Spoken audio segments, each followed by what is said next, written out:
Assalamualaikum warahmatullahi wabarakatuh. Perkenalkan, nama saya Mirza Amanda Azahra dengan NRP 5001221125. Di sini saya akan menjelaskan mengenai tugas 1 seismologi.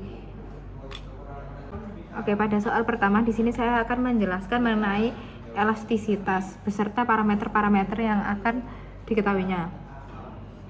Elastisitas adalah perilaku material yang ketika diberi tegangan oleh gaya atau area akan berubah bentuk atau meregang, namun akan kembali ke bentuk semula ketika tegangan dihilangkan.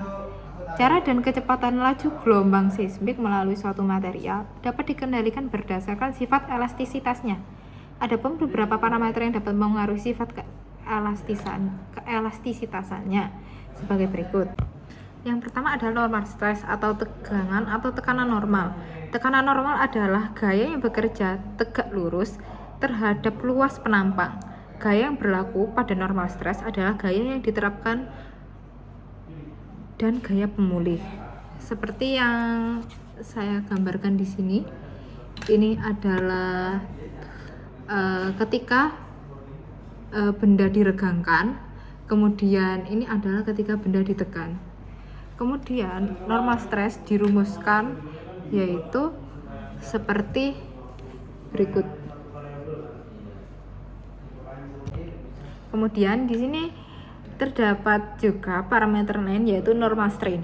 Normal strain adalah regangan normal merupakan rasio panjang delta L dengan panjang asli yaitu L yang terbagi menjadi dua jenis, yaitu tensile strain di mana rumusnya adalah epsilon sama dengan delta L per L, yaitu yang akan mengakibatkan panjangnya bertambah.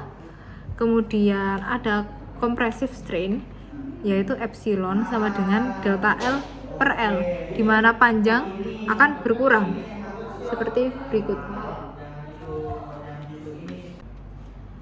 Kemudian di sini ada modulus Young.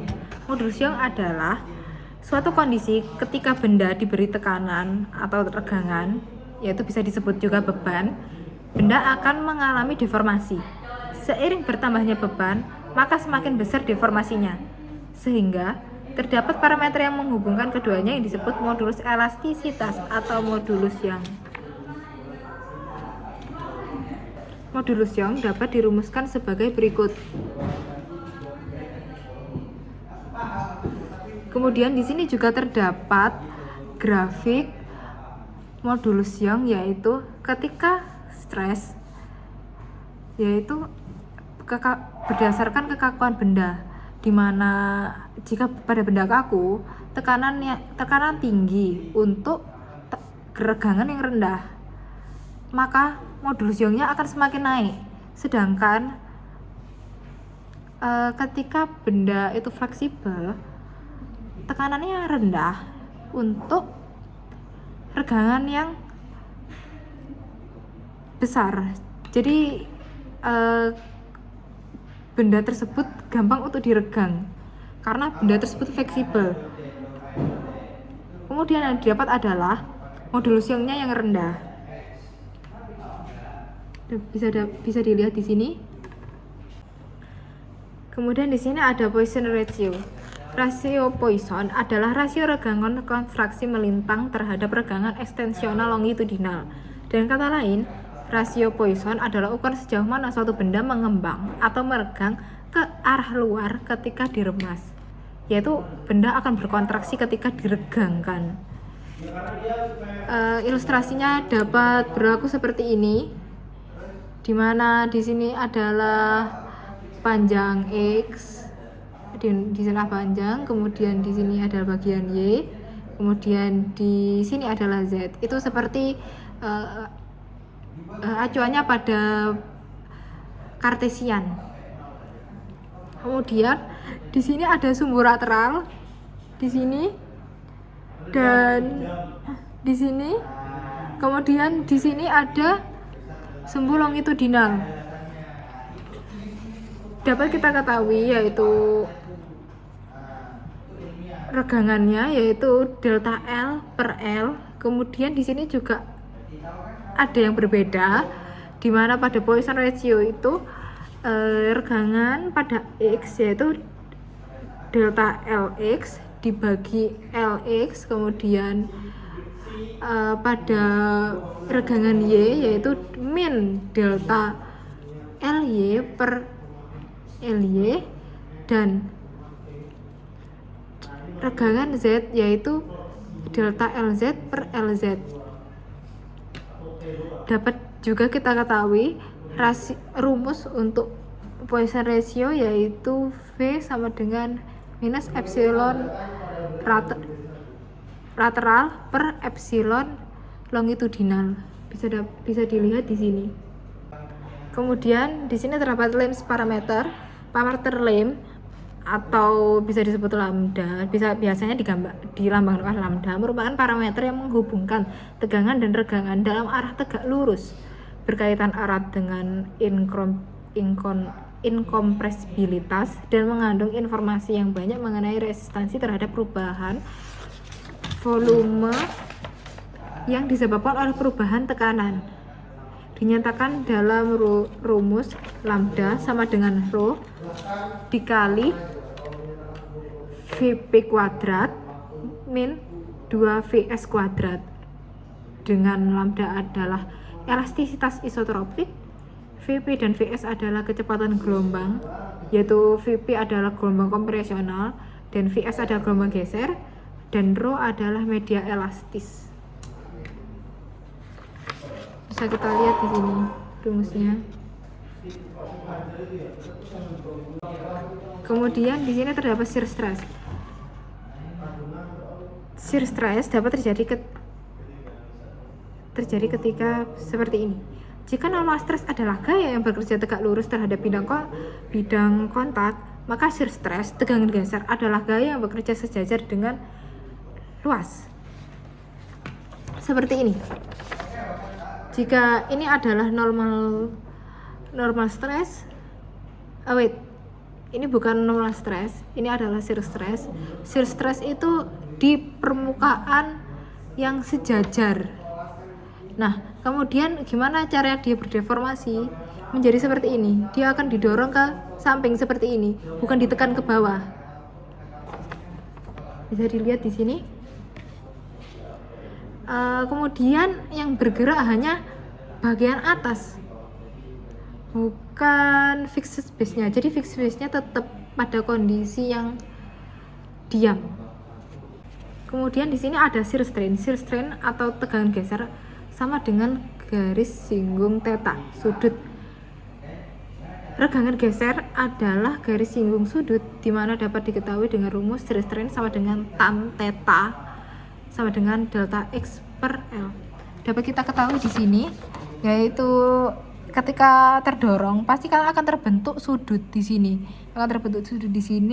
Dan pasti ada perubahan panjang, yaitu delta X. Nah, L-nya ini panjang materialnya.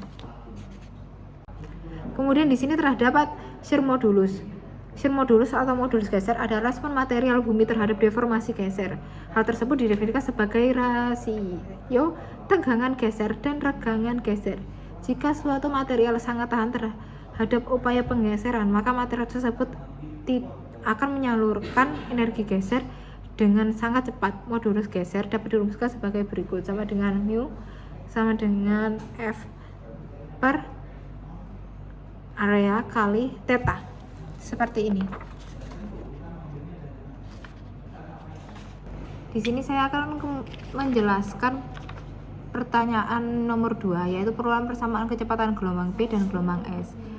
Di sini penurunan persamaan diawali dengan tinjauan terhadap sebuah benda atau medium homogen berbentuk kubus yang dikenakan oleh sebuah gaya tertentu. Tekanan yang mengenai benda tersebut, jika ditinjau pada salah satu permukaannya, mempunyai komponen-komponen sebagai berikut yang dinyatakan pada persamaan pertama. Komponen-komponen tekanan di atas disebut gaya tiap unit volume benda pada bidang X yang berarah pada sumbu X, Y, dan Z. Untuk permukaan bidang lainnya, hubungan variabel gaya tiap satuan volumenya analog dengan bidang X. total gaya pada sumbu X yang terjadi pada benda kubus dinyatakan pada persamaan nomor 2. Sedangkan menurut Newton, gaya adalah perkalian antara massa dan percepatannya, yaitu dinyatakan pada rumus F sama dengan M kali A. Jika dikaitkan dengan densitas benda, maka dinyatakan dengan rumus Rho sama dengan M kali V. Dan dinyatakan pada persamaan nomor 3. Dengan menggunakan definisi gaya tersebut, maka persamaan 2 menjadi persamaan nomor 4. Hubungan tersebut disebut persamaan gerak yang searah sumbu X. Dengan cara yang sama, dapat diperoleh persamaan gerak pada arah lainnya. Kemudian kita perhatikan persamaan yang terakhir, yaitu ini persamaan dasar yang mendasari, yaitu ini. Berdasarkan persamaan tersebut, persamaan 4 dapat diturunkan menjadi persamaan 5. Dengan cara yang sama juga, persamaan nomor 4 dapat diterapkan pada persamaan pada sumbu Y dan Z, yaitu pada persamaan nomor 6 dan nomor 7. Gelombang merambat pada suatu media ke segala arah secara 3 dimensi. Arah perambatan gelombang dinyatakan pada sumbu X, Y, dan Z. Kemudian untuk menentukan persamaan gelombang ini, diferensiasi persamaan 5, 6, dan 7 masing-masing terhadap X, sumbu X, Y, terhadap X, Y, dan Z, sehingga dari persamaan nomor 5 didapatkan persamaan nomor 8. Pada persamaan nomor 8 merupakan persamaan gelombang longitudinal. Dari persamaan gelombang tersebut diperoleh kecepatan gelombang longitudinal atau dikenal dengan kecepatan gelombang P yang dinyatakan pada persamaan nomor 9. Untuk menurunkan persamaan gelombang transversal, maka persamaan 6 diturunkan terhadap Z dan persamaan 7 diturunkan terhadap Y. Hasil turunan persamaan nomor 6 dikurangi hasil turunan persamaan nomor 7 menghasilkan persamaan nomor 10. Dan menurunkan definisi pada persamaan yang persamaan yang ini, hubungan ini dalam arah X dituliskan menjadi persamaan nomor 11. Persamaan nomor 11, 12, dan 13 menyatakan persamaan gelombang transversal. Dari persamaan gelombang tersebut diperoleh kecepatan gelombang transversal atau dikenal dengan kecepatan gelombang S dan dinyatakan pada persamaan nomor 14. Berdasarkan pola-pola dari persamaan nomor 8, 11, 12, dan 13 dapat ditarik suatu jawaban bahwa persamaan tersebut berlaku umum. Hubungan tersebut disebut persamaan gelombang skalar. Secara umum dapat dituliskan pada persamaan nomor 15 dengan V menyatakan kecepatan tetap dan C menyatakan fungsi gelombang pada posisi X, Y, dan Z dan waktu T tertentu, atau dapat dituliskan C dan kurung X, Y, Z, T. Sekian dari saya. Wassalamualaikum warahmatullahi wabarakatuh. Mohon maaf bila ada salah kata atau salah pembacaan.